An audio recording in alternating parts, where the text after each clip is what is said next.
As a result of Muslim hostility to Christianity in general, and to the Byzantine Empire in particular, early medieval Muslim scholars claimed that Christianity had brought Greek science to an end, and that it had been revived by Islam. This claim was part of Islam's ongoing culture war and battle for geographical and religious territory, intended to represent Christians as primitive, backward, and opposed to progress. As we'll see, this claim isn't true.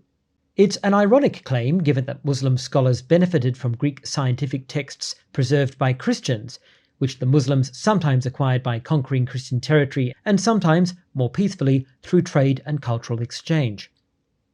Greek science was not science in the modern sense of the term. The Greeks did not use what we call the scientific method, they did not conduct physical experiments to test their ideas, and they had no system of making and recording reliable observations.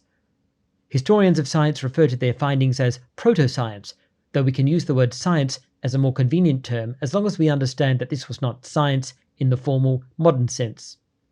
When did Greek science begin to decline? Although estimates vary, historians of science typically agree that the decline of Greek science started well before the Christian era. Farrington and Seitz date the decline from the 4th century BCE, Ceccarelli from the end of the Alexandrian era in the 3rd century, Rana from 120 BCE, and Toulmin and Goldfield from around the same era.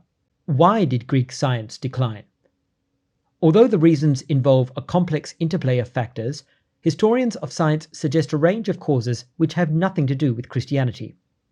Firstly, over time, the Greeks came to believe that the basic truths of the universe had already been discovered by Plato and Aristotle, and that further investigation was unnecessary.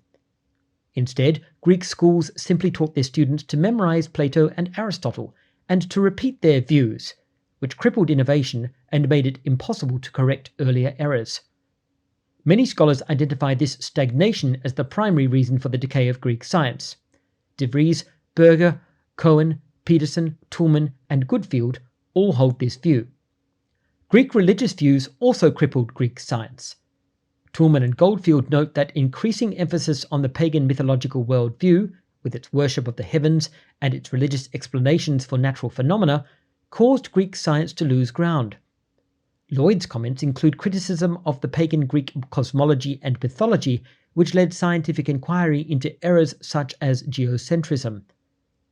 Hafner makes the same observation. Olson identifies Greek ideological reasons for the scientific decline. Lloyd, Cohen, and Ghazal likewise suggest Greek science reached its limits for reasons within Greek civilization itself. What about the Roman era? The Romans showed little interest in developing a philosophy or method of science, and did nothing to revive Greek science from its decline. Various pagan philosophical systems during the Roman era actually contributed to disinterest in scientific inquiry.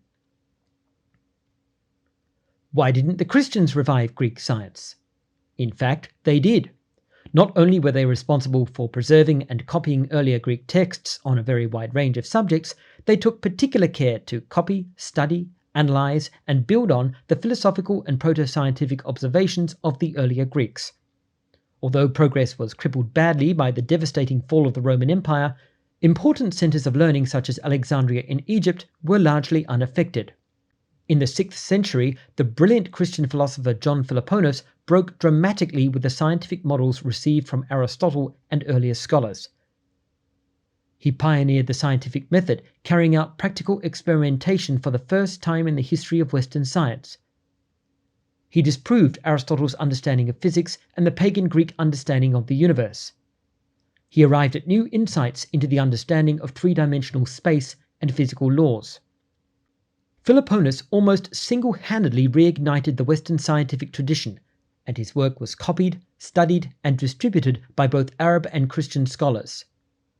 His work was so influential that for the next 1200 years it inspired key scientific insights by breakthrough scholars such as John Buridan, Nicholas Oresme, Levi Gasonides, Giovanni Bonaventura, Giovanni Pico della Mirandola, Galileo Galilei, and even Isaac Newton. But that's a story for another time.